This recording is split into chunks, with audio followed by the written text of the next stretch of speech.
Dia orang yang sering istighfar, astagfirullah, astagfirullah, astagfirullah. Masya Allah, itu matanya akan dijaga oleh Allah.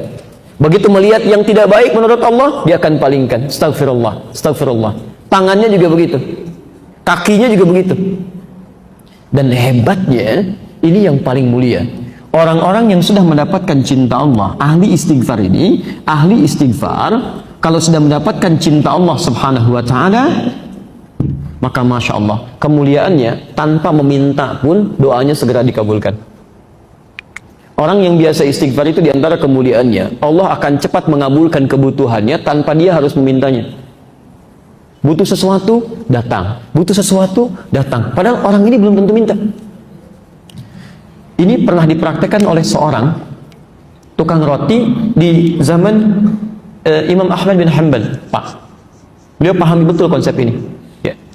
Kata Ibnul Qayyim Al-Jauziyah, beliau punya rumus, ya, masa setelah Imam Ahmad, sampai disebutkan rumusnya. Kalau Anda punya permohonan yang cukup banyak, tapi waktunya singkat, kata beliau, cukup perbanyak istighfar. Begitu Anda istighfari, itu sebelum dimintakan Allah bisa kabulkan, kalau benar kebiasaan istighfar. Ya. Imam Ahmad itu pernah lewat, kemudian beliau datang ke Mesir. Di Mesir masuk masjid. Ya. Begitu masuk ke masjid, tiba-tiba petugas masjidnya langsung mengusir beliau. Ukhruj, katanya, keluar. Itu imam besar, Pak. Dikenal dia seantara jagat ya, cuma saking tawadhunya, pakaiannya biasa-biasa. Seperti Syekh Yasin Al-Padangi, Bu. Ya, ibu atau bapak yang dari Padang itu ada ulama besar tuh. Ya, saya sampai hari ini masih kagum, saya terus pelajari. Sampai tadi saya nunggu di mobil tuh saya masih pelajari beliau itu. Ya, bagaimana santunnya, tawadhunya, pakaian macam-macamnya. Itu ahli sanad, Pak, sedunia itu. Sedunia, semuka bumi, ahli sanad itu. Ya, itu luar biasa, Masya Allah. Pakaian, tampilan sederhana, macam-macam. Jadi kalau Anda ke Mekah itu belum kenal pertama kali, mungkin nggak akan kenal kalau itu ulama besar tuh. Kadang-kadang orang tawaf, beliau bawain air, zam-zam, setelah selesai dikasihin, duduk pakai sarung begini, pakai kaos, tapi muridnya ada yang dari Mesir, ada yang dari Mekah, ada yang dari macam-macam, itu luar biasa. Ya. Nah, yang paling menarik, Imam Ahmad itu sederhana luar biasa. Ini nggak tahu, ukhruj, katanya, keluar. Imam Ahmad karena paham fikih, kata beliau, ana astarih qalilan, saya istirahat sebentar.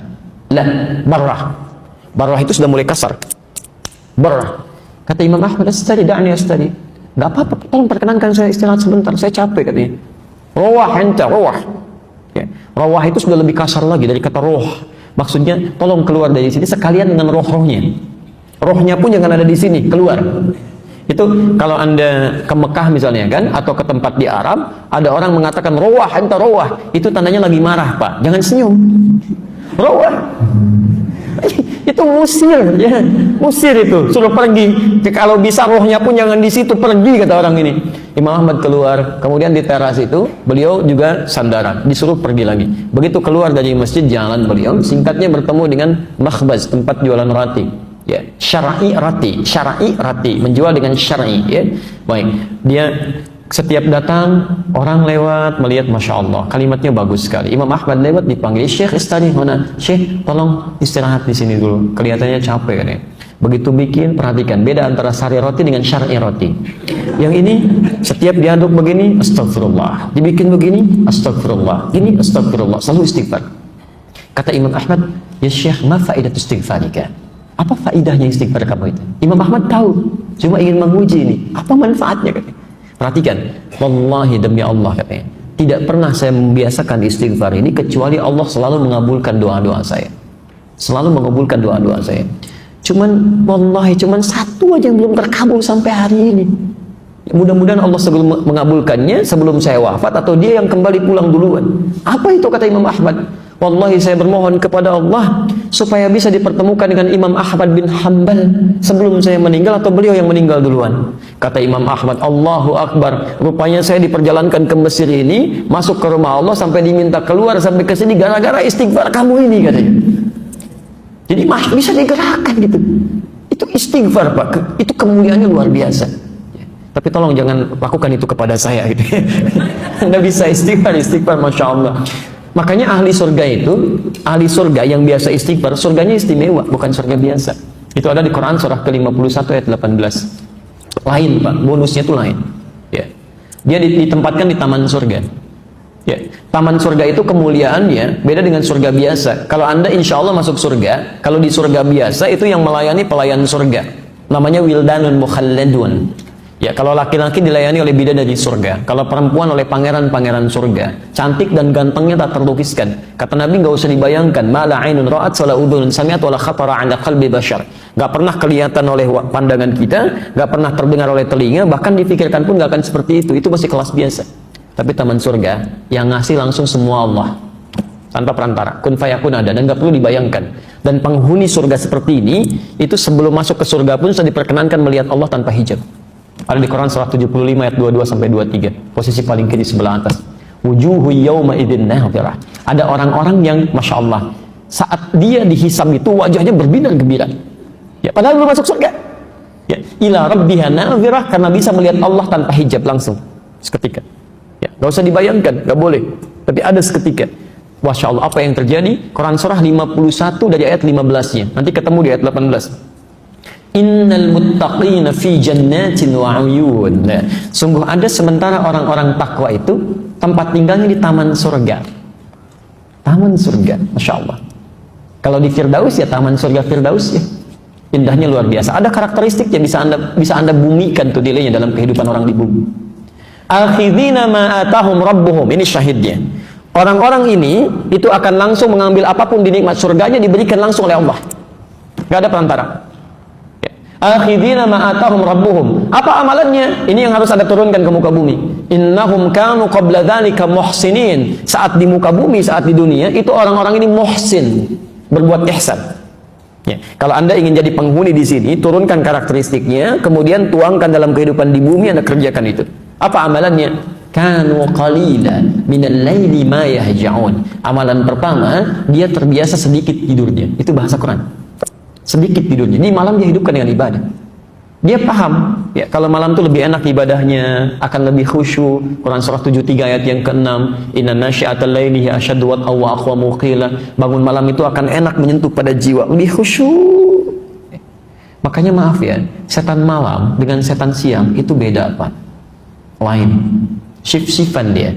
Setan siang tuh biasa, nggak usah terlalu banyak tenaganya, tiup dikit udah pada nggak sholat tuh. Ya. Setan malam tuh tidak, dia paham gangguannya tuh minim, nggak ada kebisingan, TV berhenti semua, nggak ada siaran macam-macam. Jadi ketika orang ini ibadah, konsentrasi khusyuknya akan lebih tinggi dibandingkan dengan siang.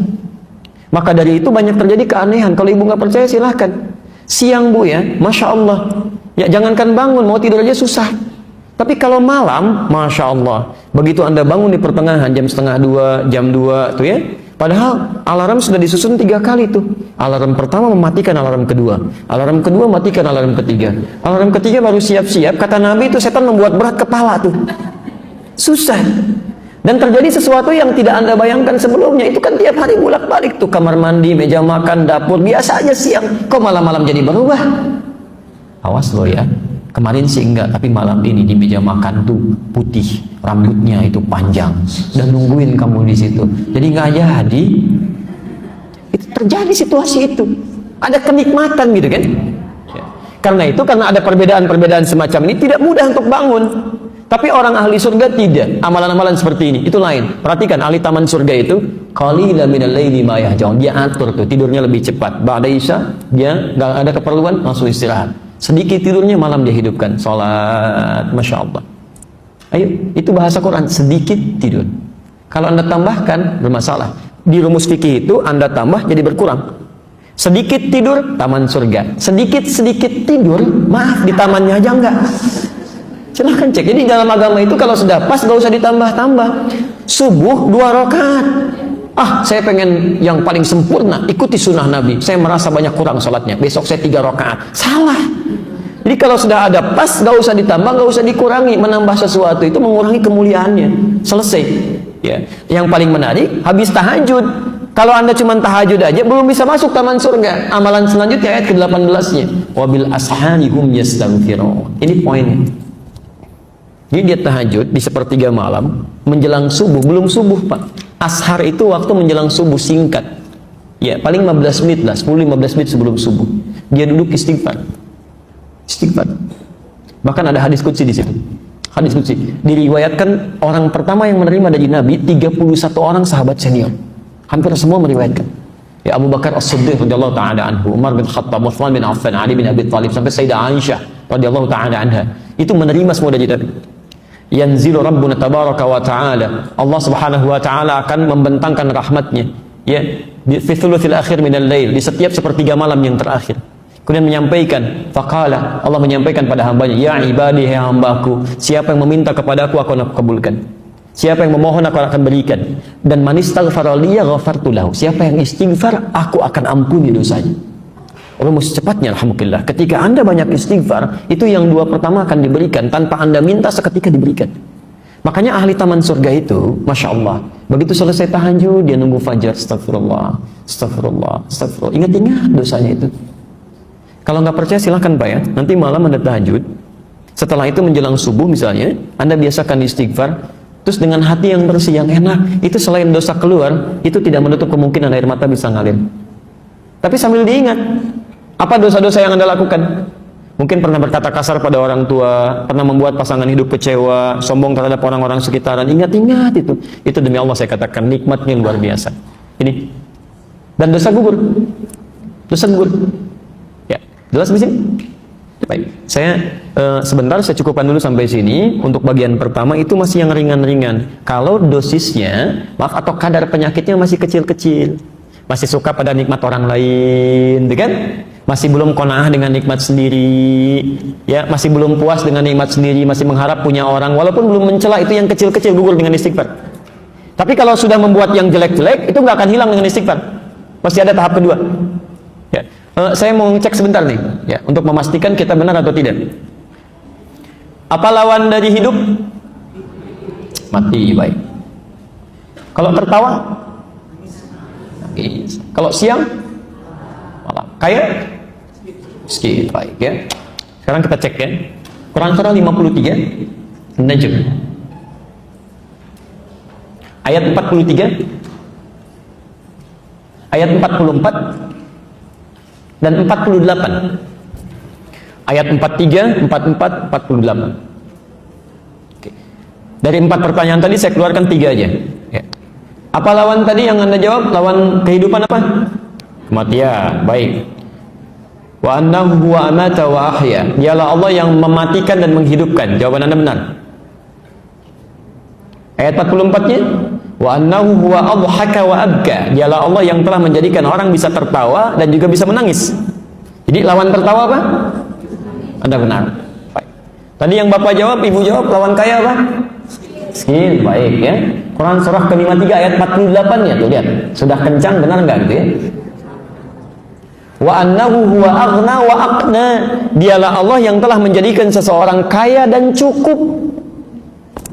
Ternyata di Quran itu lawan kaya itu cukup, Pak. Gak ada orang miskin, Bu. Gak pakai O, gak ada orang miskin. Gak ada orang miskin. Jadi Allah tidak pernah menciptakan orang miskin di muka bumi. Gak ada. Yang ada itu orang yang selalu merasa kurang dengan nikmat, sehingga mengharapkan nikmat orang lain. Padahal bagi dirinya cukup gitu. Itu yang jadi masalah. Coba perhatikan ya. Kalau ada orang merasa miskin, Allah langsung berikan zakat supaya dia keluar dari kemiskinan. Maka zakat diberikan pada orang yang merasa miskin. Quran surah ke-9 ayat ke-60. Innamas shadaqatu lil fuqara wal masakin. Diturunkan zakat untuk mengentaskan kemiskinan. Ternyata dengan zakat masih belum cukup juga, masih miskin juga. Diberikan infak. Quran surah kedua Al-Baqarah ayat 215. Posisi paling kanan sebelah bawah. Yas'alunaka madza yunfiqun qul ma anfaqtum min khairin falil walidaini wal aqrabin wal yatama wal masakin.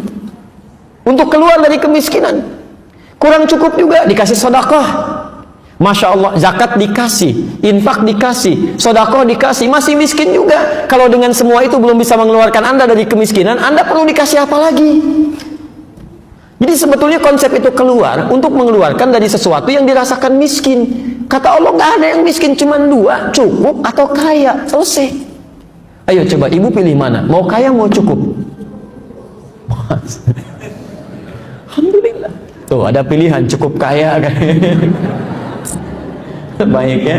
Nah ini persoalannya di sini gitu ya. Nah jadi Bapak dan Ibu sekalian, itu perasaan kurang itu yang menjadikan penyakit datang. Itu yang coba kita istighfar ya. Tiap hari istighfar. Kalau nggak sempat istighfar, jangan tinggalkan sholat. Jangan tinggalkan sholat. Karena dalam sholat itu ada kalimat istighfar. Makanya sholat ke satu dengan sholat yang lainnya itu menggugurkan dosa-dosa kecil. Itu ada di hadis Muslim nomor hadis 233. As-salawatu ila salawat wal jumu'atu ila al-jumu'ah wa ramadan ila ramadan kafaratun lima bainahunna. Ya, salat satu ke salat lain, Jumat ke Jumat dan Ramadan ke Ramadan itu bisa menggugurkan dosa yang terjadi di antara keduanya. Malam takunil kabair, sepanjang bukan dosa besar. Di Anda zuhur punya dosa, ya, dosa-dosa kecil, asar salat. Jadi pas salat asar itu dosa kecil hilang. Otomatis itu. Ya. Kenapa salah satunya? Karena saat Anda sholat, Anda mengucapkan kalimat istighfar. Bukankah ruku kita mengucapkan istighfar? Subhanakallahumma bihamdika, Allahumma gfirli. Sujud Anda istighfar. Kalau Anda baca subhana rabbiyal a'la, bukankah duduk di antara dua sujud bahasa istighfar? Kalimat pertama dalam duduk di antara dua sujud apa? Rabbil firli. Itu istighfar. Jelas ya? Baik. Kalau sudah jelas, saya tahan sebentar, saya jawab dulu ini. Kalau sekiranya dianggap cukup, kita belum bawa obat yang maaf, kadar penyakitnya cukup berat ya, yang mikirin orang gitu kan, Masya Allah, terus yang macam-macam lah, pokoknya hidupnya nggak tenang ya.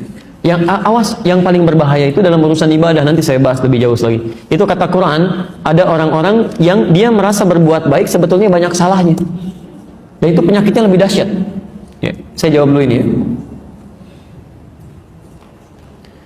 Mau tanya Pak Ustadz, boleh? Enggak. Oh ya, boleh nggak jika nggak sholat malam tahajud tapi ikut sholat berjamaah subuh di masjid? Ya, bukankah pahalanya seperti sholat malam sepanjang malam? Masya Allah, luar biasa ya. Hitung-hitung pahala seperti, wah, hitung-hitungannya pintar itu ya. Nanti kalau semua seperti ini, nggak pada ada yang haji dan umrah, karena sholat syuruk itu senilai haji dan umrah. Kosong itu Ka'bahnya dari orang Indonesia, Masya Allah. Ya, itu luar biasa. Baik, kalau cuma ukur pahala, memang betul sholat subuh berjamaah itu pahalanya juga tinggi ya. Ya, orang yang sholat subuh berjamaah di masjid dia tunaikan, bukan cuma mendapatkan seperti ini, bahkan lebih daripada dunia dan seisinya, baru sholat sunnahnya saja ya. Misalnya di hadis Muslim yang semacam ini, di hadis Muslim hadis 724 sampai 729, dimulai dari sholat sunnahnya dulu. Raka'atul fajri khairun minad dunya wa ma fiha. 2 rakaat sebelum fajar itu berapa pahalanya?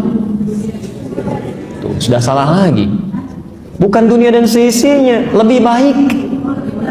Kalau lebih itu berarti lebih, bukan pas. Lebih dari, berarti dunia dan seisinya pun itu masih ya. Dan kalau Anda bisa tunaikan sholat fardunya, Masya Allah, itu mempercepat ke surga, diberikan pahala berlipat, dan seperti halnya sholat malam kalau berjamaah tanpa putus. Tanpa putus. Itu maksudnya bukan sholat malamnya, tapi meraih pahalanya semisal itu. Kalau Anda tanya boleh tidak? Boleh-boleh saja, silahkan. Tapi kalau Anda tunaikan sholat malamnya, Anda mendapatkan keutamaan yang lebih daripada ini. Ingat ya, keutamaan sholat malam itu bukan cuma sholat malamnya saja yang ada pahalanya, tapi banyak melimpah pahala yang lainnya. Satu, mudahnya doa dikabulkan. Jadi kalau Anda cuma sholat subuh berjamaah saja, tidak sholat malamnya, Anda tidak mendapatkan kemudahan pengabulan doa.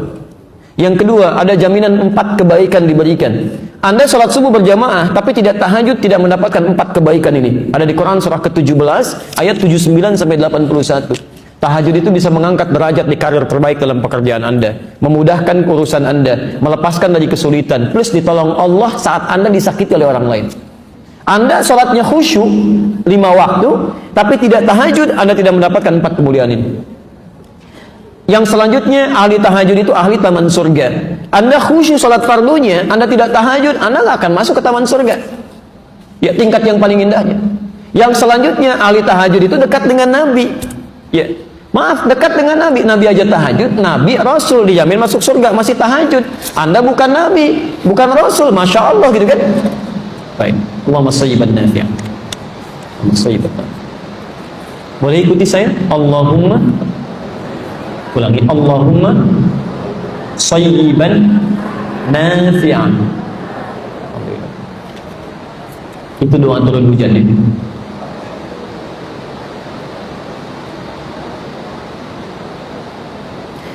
Saya pernah baca di Bulughul Maram bahwa sholat dapat dijamak bila sudah 3,5, bukan fasa tapi farsah. Farsah itu hitungan jarak ya, hitungan jarak dalam bahasa Arab. Bukan 6 kilo, dari mana dapatnya 6 kilo ini? 3 farsah itu bukan 6 kilo, 80 kilometer ya, 80 kilometer ya. Karena satu farsahnya saja itu kisaran 27,5 kilo, satu farsah. Tapi kalau 3 farsah berapa? Ya itu kisaran 80 kilo, 80 sampai 82 kilometer ya. Apakah bisa dilakukan? Betul, tapi hati-hati. Cara membaca hadis itu bukan seperti membaca terjemahan begitu, maknanya begitu, tidak. Ada maknanya. Ya, dalam ilmu fikih itu begini, kalau ada kalimat hadis mengandung makna hukum, maka dibacanya harus baca teori hukum. Harus menggunakan teori hukum. Ya, dalam bahasa Indonesia saja kalimat hukum beda dengan kalimat biasa. Lain, apalagi dalam hadis. Nah, kalimat hukum ini mengandung ilat itu sebab hukumnya. Ya, sekarang begini, kalau Anda baca misalnya kalimat standarnya, perjalanan 3 farsah sekitar 80 km misalnya, itu membolehkan sholat di jamaah. Tapi dalam ilat, sebab hukum dalam fikih, Anda mesti lihat yang ditempuh oleh Nabi dalam jarak 80 km per jam itu perjalanan seperti apa? Apa persamaannya? Pakai kemudian hukum kias, dianalogikan dengan kita sekarang. Kita coba persepsikan dengan keadaan yang sama. Maaf, kalau zaman Nabi ada kendaraannya apa? Unta. Baik. Pernah naik unta, Pak? Belum. Baik. Unta itu berapa sih kecepatannya? Baik, 30 km per jam. 60 paling cepat kilometer per jam. Itu kalau lagi senang. Unta tuh. Tapi unta itu hewan yang unik, Bu. Gimana moodnya aja tuh. Itu gimana moodnya itu. Makanya disebutkan di Quran punya keistimewaan khusus. Itu saya saat mengajar di Tripoli, ngajar tafsir, itu saya bawa anak-anak kita itu belajar langsung ke kebun binatang, Pak. Kita belajar praktikal. Jadi keluarkan, dibagi kelompok, membagi hewan-hewan yang ada di Quran. Itu unik. Saya pernah praktekkan di Indonesia. Kita ajak ke kebun binatang. Ya ada yang ikut juga seperti bapak, ibu, anak-anaknya. Kita kasih kelompok. Satu kelompok unta. Kedua ada kelompok kera. Ada semua hewan yang ada di Quran. Misal kenapa orang Yahudi dikutuk menjadi kera. Jadi diberi tugas tuh. Kenapa unta disebutkan afala yang turuna ilal ibili kaifa khuliqat? Ya. Apakah mereka tidak memperhatikan bagaimana unta diciptakan? Begitu dianalisis luar biasa, Pak. Ya. Itu kelompok kera pernah menguji kera, lempar dengan makanan pisang, dia ambil dengan kanannya, lempar dengan lagi, ambil dengan kirinya, lempar lagi, ambil dengan kedua kakinya. Begitu yang lain datang, dia serang, nggak boleh ngambil yang punya dia. Tapi kalau dia sudah bosan, dia akan masuk ke daerah yang lainnya, dia acak-acak yang lainnya, dan dia keluarkan dari situ. Mirip-mirip seperti yang sekarang. Jadi dikutuk jadi kera itu memang kelakuannya begitu. Punya orang ambil, pengen mendominasi, yang lain gak boleh maju. Kalau usil sedikit tembakin orang lain, memang begitu kelakuannya. Makanya tidak dikutuk menjadi tikus. Gitu. Iya, selesai. Unta itu Masya Allah. Banyak sekali keutamaannya itu. Unta satu-satunya hewan yang punya selaput di matanya. Jadi begitu badai kencang, itu seketika bisa menutup tuh selaputnya. Dia jalan aja, santai aja jalan. Anda punya mobil Ferrari pun sehebat apapun, bawa tuh ke padang pasir, mogok juga. Unta mah jalan aja. Makanya disebut oleh orang Arab Safinatus Sakhra, kendaraan terhebat di padang pasir. Unta, Pak. Cuman jangan salah, unta itu bagaimana moodnya. Kalau tuannya bagus, dia akan melayani dengan baik. Tapi kalau tuannya menjengkelkan, dia akan bersikap yang sama. Di Libya itu pernah kejadian, ada orang yang kasar terhadap unta, sering dipukulin, jarang dikasih makan. Itu dihafalin, Pak, dari mana dia datang, dilihat. Begitu malam dia keluar dari sarangnya, dari sangkarnya, dari tempat dia, kemudian dia buka, dia injak-injak sampai meninggal tuannya. Kejadian. Tapi kalau dalam urusan jalan, itu moodnya gimana dia aja. Begitu kencang, begitu santai, kadang tuannya dilihatin begini, jalan gitu ya. Berapa kilometer per jam? 10 km, 20 km per jam. Makanya orang Arab itu punya syair khusus, Pak. Ada 16 rumus di ilmu arud, disebut dengan bahar. Itu diantaranya bagaimana membuat unta bisa cepat jalan dan lambat jalan. Kalau mau lambat, nama rumusnya tawil namanya, bahar tawil. Ya. Kifa nabki min dzikr habibin wa manzili bi saqtil wa bainad dakhuli fahamali fa'ulun mafa'ilun fa'ulun mafa'ilu fa'ulun mafa'ilun fa'ulun mafa'ilu. Jalannya santai, lihat ke atas begini, jalan lagi. Tapi kalau pengen dia cepat pakai rajaz. Mustafilun, mustafilun, mustafilun, mustafilun, mustafilun, mustafilun. Sauti safiril bulbuli, hayyaja qalbi thamiri, al-ma'u wa zahru ma'a, ma zahri lahdul muqali, fa anta ya sayyidani wa sayyidi wa maulani, fakam tayammuni huzailun uqayqali, qataftuhu min wajhatin min fili hadha rajuli, faqala la la la la faqad ghada muharwili, wal walad wali wali ya wailani, faqultu la tuwalwili fa bainul wali, qalat law hina kazain wa radidun muqali ka'atan ka qailani tabuli. Kencang tuh dia. Cuman sekencang-kencangnya berapa kecepatannya?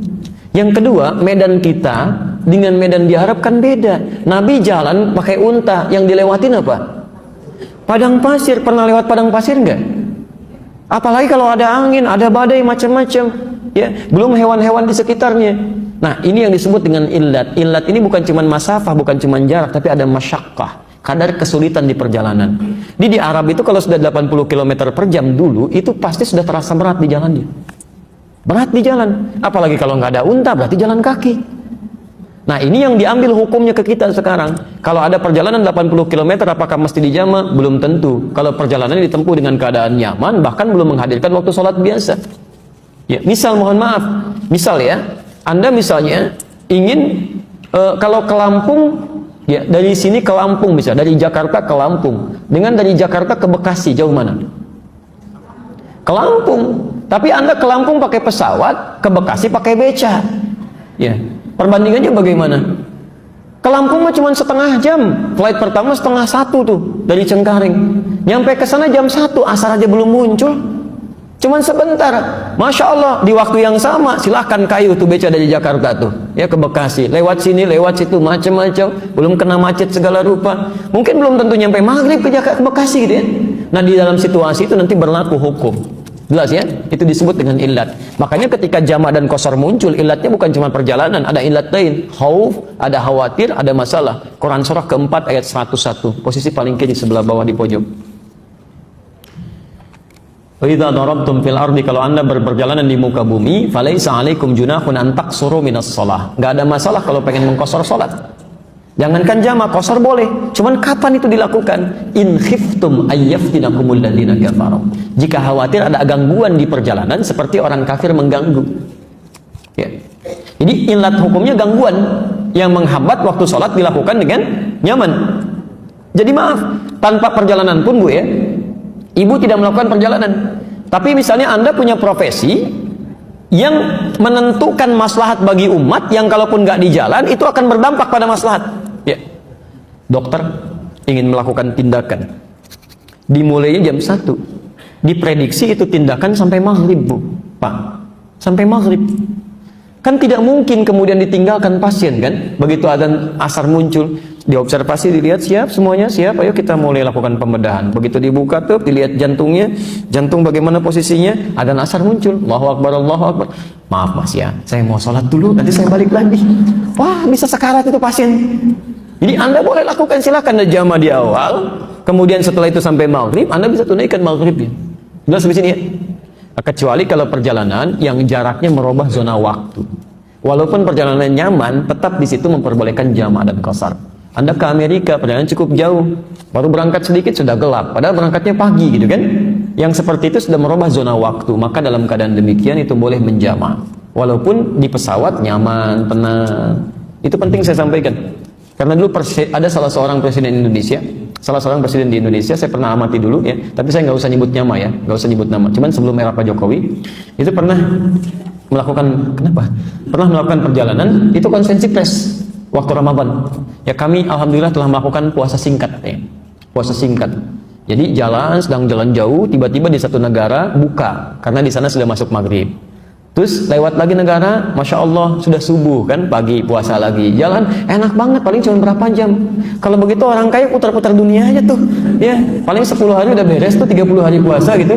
Nah, jadi nggak bisa yang seperti itu. Tetap yang seperti itu mesti dilakukan qadha untuk puasanya, dan dia boleh rukhsah untuk berbuka, sama hukumnya dengan puasanya. Masih ada waktu? Mohon izin 5 menit lagi ya. Nah, saya harus siapkan untuk yang selanjutnya. Apakah penyakit fisik itu diakibatkan dari dosa yang pernah kita perbuat? Bisa iya, bisa tidak. Bisa iya, bisa tidak. Ya. Saya mulai dari yang tidak dulu. Maaf, Nabi Ayub misalnya. Kenal Nabi Ayub Bu? Ini mana kenalnya? Masya Allah. Suka agak bingung ya kadang-kadang. Udah semakin sore. Baik, Nabi Ayub itu punya dosa apa? Nabi, Rasul, ibadahnya rajin, dekat dengan Allah, diuji dengan penyakit, sakit. Jadi jangan disimpulkan setiap penyakit itu pasti punya dosa, belum tentu. Ya, tapi diuji dengan penyakit dan beliau sabar. Ya, kadang-kadang di antara penyakit itu ujian untuk meningkatkan ketaatan kita kepada Allah. Ini orang rajin ke masjid nih, diuji coba, kasih sakit kakinya, masih ke masjid nggak? Masya Allah. Dan tidak sedikit orang masih berangkat gitu, itu ujian. Tampilkan, sepanjang masih ada, saya lakukan. Abdullah bin Abi Umi Maktum, itu matanya nggak bisa lihat Pak, buta. Jarak rumah sekitar 500 meter lah dari masjid, ya sampai 1 kilo. Minta izin ke Nabi, ya Rasulullah, saya nggak punya penuntun, subuhnya agak susah, boleh nggak saya di rumah? Kata Nabi, atas maul adzan, kamu dengar adzan? Bala, ya. Madum atas maul adzan fa'adhiya fil masjid. Selama dengar adzan tunaikan di masjid. Beliau berusaha. Jadi tidak harus penyakit fisik itu selalu berkorelasi dengan dosa yang dilakukan, belum tentu. Tapi ada juga memang penyakit-penyakit fisik yang datang karena pengaruh-pengaruh dosa. Ada. Ya nggak usah banyak tafsir deh. Orang yang banyak dosa itu pasti berpengaruh pada keadaan fisiknya. Nggak percaya silahkan keluar dari sini ya, pakai sepatu orang lain. Jangan sepatu bapak, pakai aja sepatu orang. Itu pasti di tengah jalan Anda banyak pikiran itu, nggak akan tenang. Nggak akan tenang begitu dipakai, sudah gelisah, tengok kanan, tengok kiri gitu kan, udah nggak